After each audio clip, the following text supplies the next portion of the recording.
Welcome gamers, Hazardor here, and today I'm going to answer the question, should you buy Mass Effect Andromeda? Another video to my series where I go over a specific game before I've got my hands on it and make a decision whether I'm going to buy it or not. And I share this decision I make with all of you, so I can possibly help you decide whether you're going to buy the game or not. Now what is this game? It's an action role-playing game by BioWare. It's being published by EA and it's out on March the 21st in North America and on March the 23rd in Europe. Now the first thing I'm just going to say is that you don't need to be a veteran to the series to enjoy Mass Effect Andromeda. You do not have to play 1, 2 and 3 in order to buy this game. The stories, they will be a little bit linked. There'll be sort of backstories following into this, but we've got a brand new character and we've got a brand new world to explore. So I really don't feel you need to be a veteran to the series to enjoy this new entry into the Mass Effect series. Not at all. Of course, if you have played Mass Effect 1, 2 and 3, I think you'll enjoy this game even more simply because it follows that line of video games. You're in space, it's a very story driven game, your actions really influence the story, there's an emphasis on exploration, NPC interactions are so important, but again, I don't feel you need to play the other games to enjoy this one.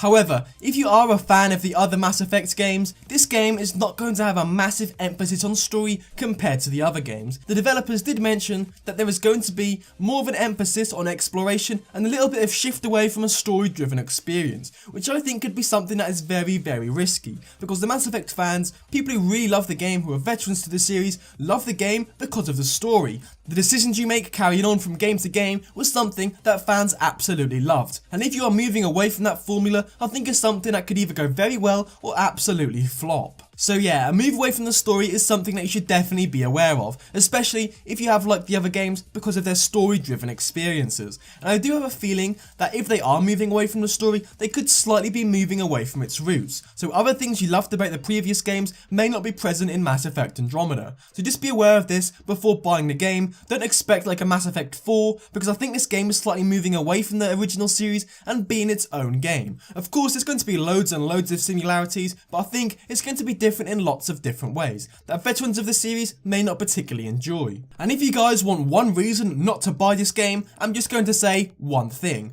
Look at how Mass Effect 3 ended. I mean, the ending of that game made people make death threats towards people who made that game because they were so unhappy about it. Basically, all the decisions you made in the previous parts of the game didn't really influence the ending, and it was an ABC choice which was not, it didn't go down with the fans well whatsoever. And I think if people responded to the ending like that, I think Mass Effect Andromeda's story could get an even worse backlash, because if the story isn't really influenced by our decisions and have moved away from their roots, so many people will be very unhappy. So as I've said, if you want one reason not to buy this game, just look at how the last game ended. It caused absolute outrage and possibly the most controversial end to a video game ever. But now to look on the positive side a little bit, there's no doubt about it, this game has the potential to be Game of the Year 2017. Although you have lots of amazing titles coming out, there's no doubt about it, this game has tons of potential. If the exploration is amazing, character development is really good, your skills developing is something that's very fulfilling, the world's massive, the planets are different from each other, if all of these things come into place, I think this game could be absolutely perfect,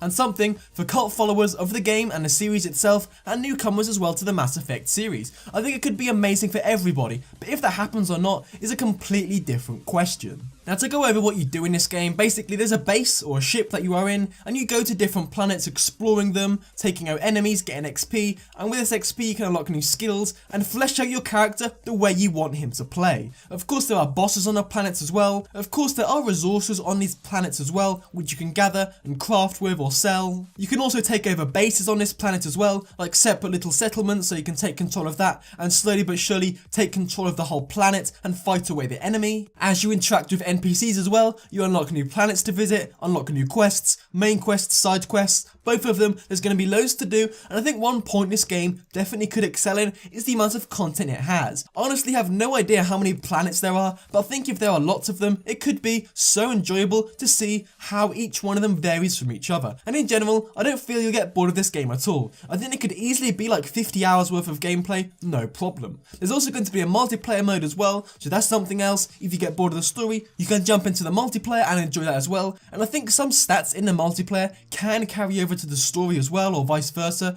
so that's a bit confusing, but I mean, at the end of the day, it's not a massive problem or anything like that. But multiplayer mode's there, so you can enjoy that, and in general, as I've said, I think this game's going to have loads and loads of content. But again, there is something about this game that I don't really trust, and that is EA. I think they could definitely mess this game up big time. This series is beloved by many, and I think EA may not understand how much they love this series. If they don't follow their roots, and they don't have to carbon copy the first few games of course, but they need to follow certain things the first few games did in order to satisfy the veterans. And I think they could really mess this up. I really hope they don't, of course. I never want a video game to flop. I don't think it has a big chance to flop, but there's that tiny bit of chance that EA could drive this game into the ground and it could turn out to be one of the most disappointing games of 2017. So as a verdict, should you buy Mass Effect Andromeda? I would say yes, just go for it. But if you really are wary about spending your money on games that could flop, I would hold it back, because as I've said, there is a small chance this game could be absolutely messed up by EA, because they're no stranger of ruining games or game franchises. There is a chance it could be a massive disappointment, but still, I think the chances of this game becoming Game of the Year are too big to miss out on. This game has so much potential, and it's definitely one of the most hyped games of 2017. So yeah, buy this title at launch. But anyway guys, thank you for watching. Like, comment and subscribe for more.